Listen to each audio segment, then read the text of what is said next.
Light camera action. हाँ sir, दो topic पढ़े थे अपन ने। एक तो संयोजकता कोष इलेक्ट्रॉन युग्म प्रतिकर्षण सिद्धांत 11th का टॉपिक है, लेकिन 12वीं के बाद में ये एक ऐसा टॉपिक है जो निट जैसा आप कंपटीशन का एग्जाम देते हो उसके क्वेश्चन आते हैं।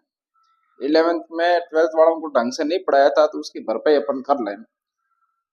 और इसके बाद में 12th का ऑर्गेनिक का एक ऐसा टॉपिक है जो रिसेंटली 12th में चल रहा है, SN1 और SN2 अभिक्रिया, जो महत्वपूर्ण अभिक्रिया है। और ऑर्गेनिक की जब शुरुआत करते हैं तो नाभिक सनई और इलेक्ट्रॉन सनई क्या होता है इसकी सामान्य जानकारी के साथ इस अभिक्रिया को शुरू करेंगे। तो पहले एक 11th का टॉपिक पढ़ लेते हैं।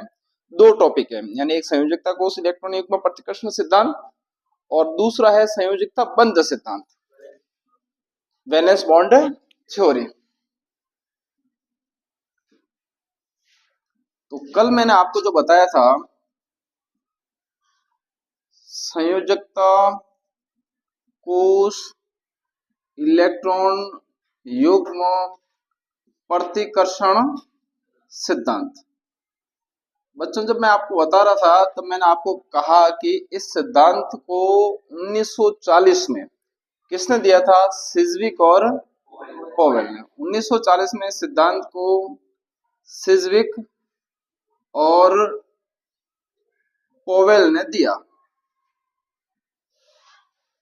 अब ये सिद्धांत क्या समझाता है? तो नाम से पता चल रहा है संयोजकता कोष इलेक्ट्रॉन युग्म प्रतिकर्षण सिद्धांत, valence shell electron pair repulsion theory. तो अपन शॉर्ट में क्या कहते हैं?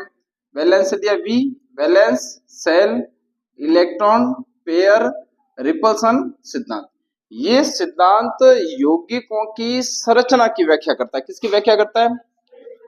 अब कैसे करता है? तो नाम से पता चल रहा है कि संयोजकता कोष के जो इलेक्ट्रॉन युग्म है उसमें क्या होता है? रिपल्सन होता है, प्रतिकर्षण होता है। और जब ये यौगिकों की संरचना व्याख्या करता है ना, तो कौन से यौगिक, कोई भी यौगिक का जो केंद्रीय परमाणु है उसके संयोजकता कोष के इलेक्ट्रॉन। और अपन ये जानते हैं कि किसी भी तत्व के बाह्यतम कोष को कौन सा कोष कहते हैं? संयोजकता कोष। और संयोजकता कोष में जितने इलेक्ट्रॉन होते हैं वो बंध बनाने में भाग लेते हैं। और जो इलेक्ट्रॉन बंध बनाने में भाग नहीं लेते हैं, तब अपन ने व्याख्या की थी कि दो तरह के इलेक्ट्रॉन होते हैं। एक तो होता है बॉन्ड पेयर। क्या होता है बॉन्ड पेयर? का मतलब है कि जो इलेक्ट्रॉन बंध बनाने में भाग लेते हैं, यानी बंधित इलेक्ट्रॉन युग्म जो बंध बनाने में भाग ले रहे हैं वो बॉन्ड पेयर। और जो इलेक्ट्रॉन बंध बनाने में भाग नहीं लेते हैं उसे अपन क्या बोलते हैं? लोन पेयर बोलते हैं। क्या बोलते हैं? एकांकी इलेक्ट्रॉन युग्म। तो सिज्विक पोवेल ने जो सिद्धांत 1940 में दिया इसमें कुछ त्रुटियां थी। यानी ये सिद्धांत ये कह रहा है कि यौगिकों की संरचना यानी आकृति की व्याख्या करता है, लेकिन आकृति कितने प्रकार से? तो दो प्रकार से। एक तो ऐसे यौगिक जिनमें केंद्रीय परमाणु पर, कौन से परमाणु पर? सेंट्रल एटम पर, केंद्रीय परमाणु पर एकांकी इलेक्ट्रॉन युग्म अनुपस्थित हो। एकांकी इलेक्ट्रॉन युग्म कैसा हो?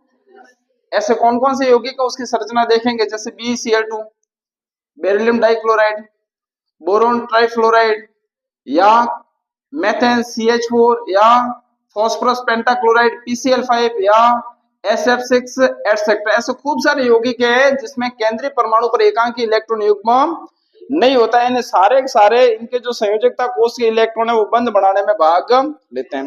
फिर दूसरे कौन से? दूसरे वो यौगिक, वह यौगिक जिनमें केंद्रीय परमाणु पर कौन उपस्थित हो? लोन पेयर, एकांकी इलेक्ट्रॉन युग्म क्या हो? उपस्थित हो। यानी यौगिकों की संरचना की व्याख्या दो प्रकार से कौन कर रहा है? संयोजकता कोष इलेक्ट्रॉन युग्म प्रतिकर्षण सिद्धांत। किसने नहीं दिया था? तो आपने कहा सर 1940 में सिज्विक और पोवेल ने दिया था। और ये जो सिद्धांत है यौगिकों की संरचना की व्याख्या करता है, लेकिन इसमें जो कुछ त्रुटियां थी तो इसका संशोधित स्वरूप 17 साल बाद यानी 1957 में किसमें दिया? गैलेप्सी वह कौन सा ओम? नए ओम ने दिया। तो आपको कोई पूछे कि valence shell electron pair repulsion सिद्धांत जो है वो संयोजकता बंध सिद्धांत का एक सिद्धांत है, वो क्या समझाता है?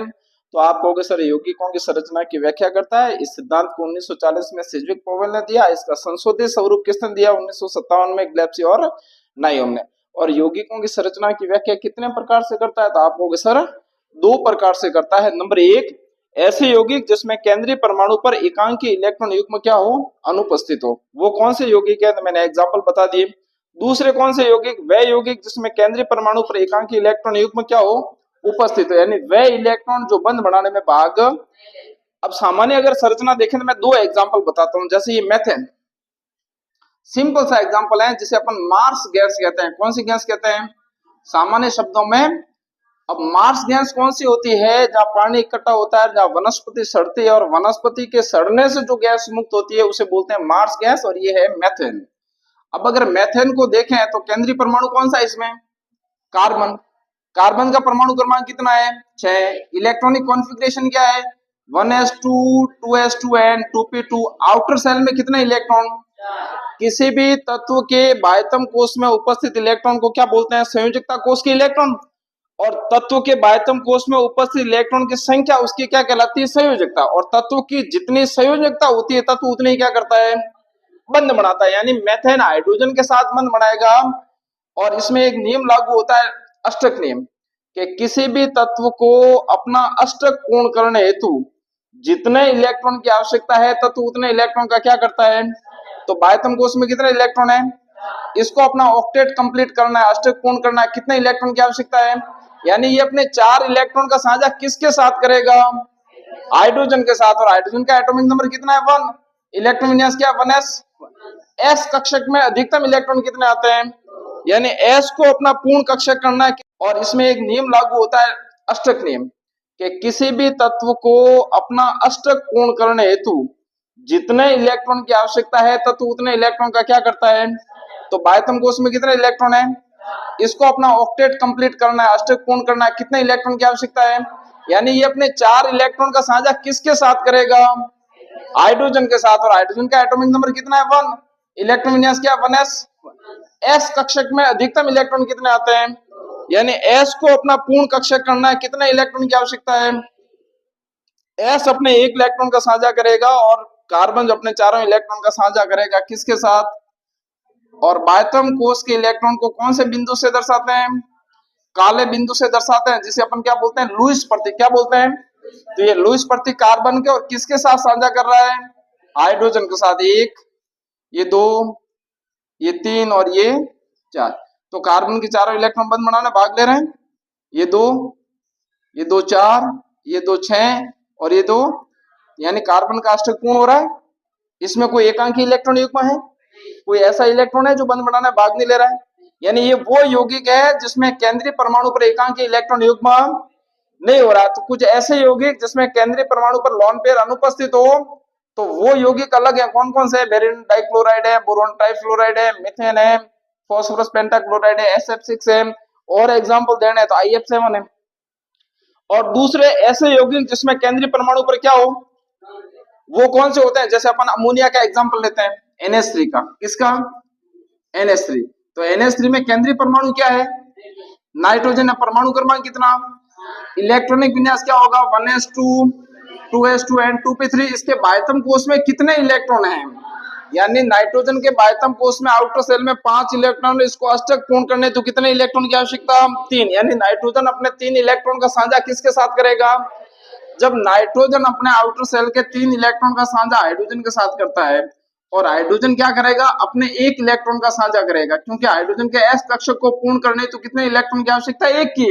तो ये एक हाइड्रोजन 1 इलेक्ट्रॉन, ये दूसरा इलेक्ट्रॉन जिसे काले बिंदु से दर्शाते हैं, मैंने क्या इसको क्या बोलते हैं? लुईस प्रतीक। तो ये 6 इलेक्ट्रॉन हो गए, 2 2 4 और, यानी 3 इलेक्ट्रॉन का साझा हो गया। 2 इलेक्ट्रॉन बचे या नहीं बचे? ये 2 इलेक्ट्रॉन क्या बंध बनाने में भाग ले रहे हैं क्या? तो ये जो इलेक्ट्रॉन इसे बोलते हैं लॉन पेयर। क्या बोलते हैं? एकांकी इलेक्ट्रॉन युग्म, यानी ऐसा इलेक्ट्रॉन युग्म जो बंध बनाने में भाग। तो 2 तरह के युग्म होता है, ये लॉन पेयर और ये कौन सा पेयर है? तो ये वो यौगिक हैं जैसे H2O, H2O की आप संरचना देखोगे तो केंद्रीय ऑक्सीजन परमाणु पर, केंद्रीय ऑक्सीजन परमाणु पर लोन पेयर कितने हैं? 2 हैं। और वो किसके साथ बंध बनाता है? हाइड्रोजन के साथ। तो यहाँ प्रश्न क्या होता है? प्रश्न ये उत्पन्न होता है कि भाई जो संयोजकता कोष इलेक्ट्रॉन युग्म प्रतिकर्षण सिद्धांत यौगिकों की संरचना की व्याख्या दो प्रकार से करता है। इसमें एक प्रकार वो है जिसमें केंद्रीय परमाणु पर एकांकी इलेक्ट्रॉन युग्म नहीं होता है, और दूसरा वो है जिसमें केंद्रीय परमाणु पर क्या होते हैं? एकांकी इलेक्ट्रॉन युग्म होते हैं। मैंने 2 एग्जाम्पल दिए, कौन से? एक दिया मैंने आपको अमोनिया का, दूसरा किसका दिया? जल का। तो प्रश्न कौन सा आता है इसमें?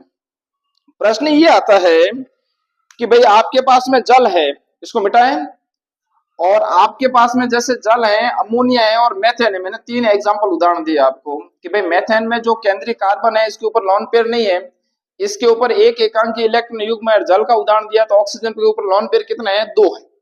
तो प्रश्न क्या आता है? प्रश्न ये आता है कि जो मेथेन है, जो आपके अमोनिया है और जो जल है, अगर इनका संकरण देखा जाए तो तीनों में संकरण कौन सा होता है? sp3 होता है।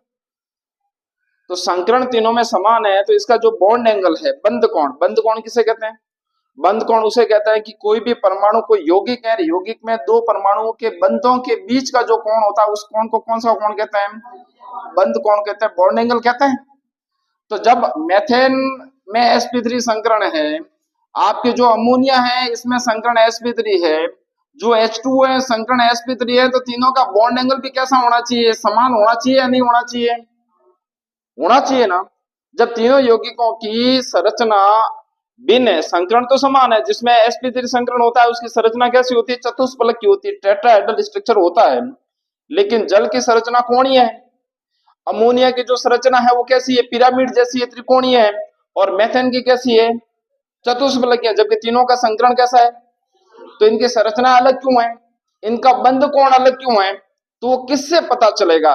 तो वो इससे पता चलेगा कि जब आपने जल का सूत्र यानी संरचना सूत्र बनाया तो केंद्रीय ऑक्सीजन परमाणु पर एकांक इलेक्ट्रॉन युग्म कितने थे? 2 थे।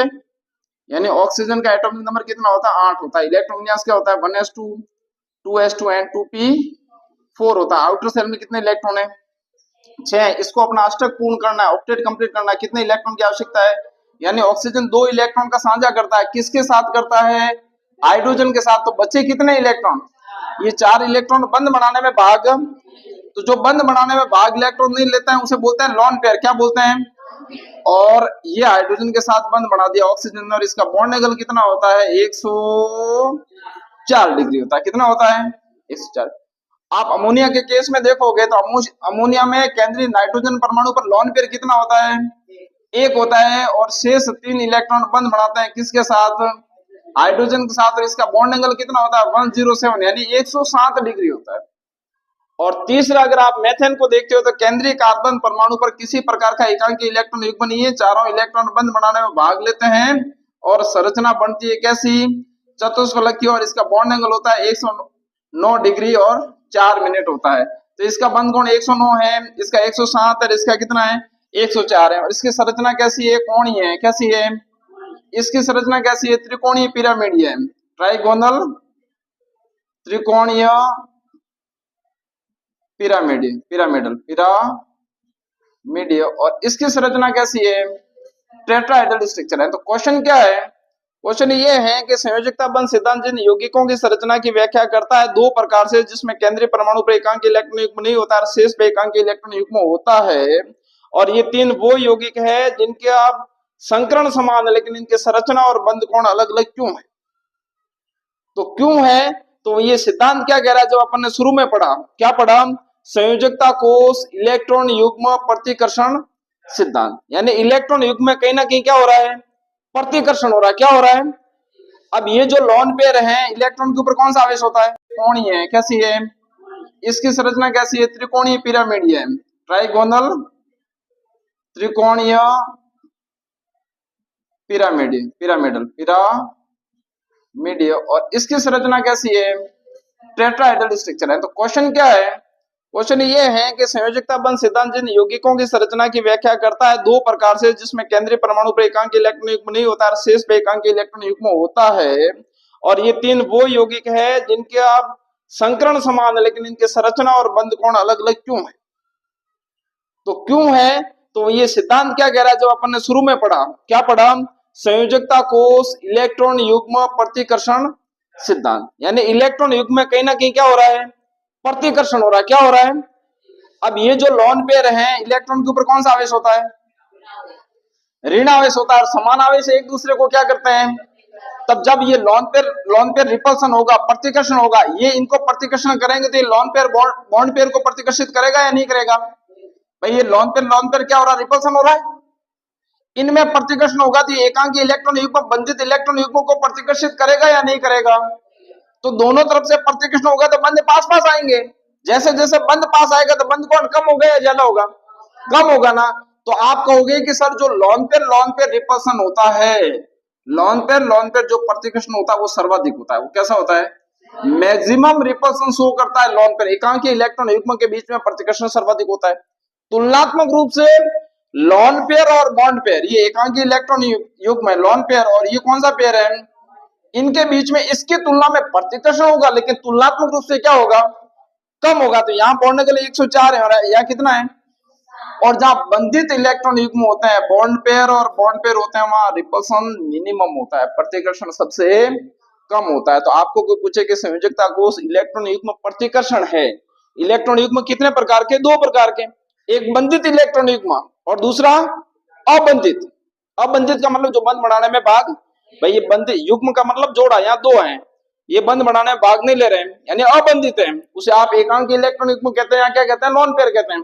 और ये बंध बनाने में भाग ले रहे मतलब बंधित इलेक्ट्रॉन युग्म है। तो रिपल्सन सर्वाधिक किसमें हो रहा है? एकांकी इलेक्ट्रॉन युग्म प्रतिकर्षण सर्वाधिक होता है तुलनात्मक रूप से लोन पेयर और बॉन्ड पेयर में, और सबसे कम रिपल्सन किसमें होता है? बॉन्ड पेयर और बॉन्ड पेयर में। तो ये जो बेस है, ये बेस कौन समझाता है? संयोजकता कोष इलेक्ट्रॉन युग्म प्रतिकर्षण किसने दिया 1940 में?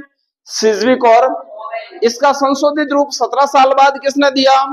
ग्लेप्सी। तथा क्या कह रहा है ये सिद्धांत? ये सिद्धांत कह रहा है कि भाई यौगिकों की संरचना की व्याख्या दो प्रकार से होती है। एक तो ऐसे यौगिक जिसमें केंद्रीय परमाणु पर एकांकी इलेक्ट्रॉन युग्म नहीं होता, दूसरे वे यौगिक जिसमें केंद्रीय परमाणु पर एकांकी इलेक्ट्रॉन युग्म होता है। जहां एकांकी इलेक्ट्रॉन युग्म ज्यादा है वहां प्रतिकर्षण भी क्या होगा? और जहां एकांकी इलेक्ट्रॉन युग्म नहीं है वहां प्रतिकर्षण सबसे क्या होगा? तो प्रतिकर्षण का रिपल्सन की जो सीक्वेंस है, प्रतिकर्षण का जो क्रम है, वो सर्वाधिक किसमें है?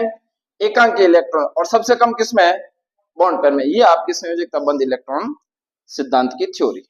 और इसी का थोड़ा सा अगला रूप आता है जिसे अपन कहते हैं वैलेंस बॉन्ड थ्योरी, संयोजकता बंध सिद्धांत। और वो संयोजकता बंध सिद्धांत किसने दिया? हिटलर और लंदन। हिटलर लंदन क्या कह रहे हैं कि भाई परमाणुओं के बीच में बंध बनता है, संयोजकता बंध जो बनता है। संयोजकता बंध अपन किसे कहते हैं? कि बंध में भाग लेने वाले दोनों परमाणुओं की इलेक्ट्रॉन का साझा कैसा हो?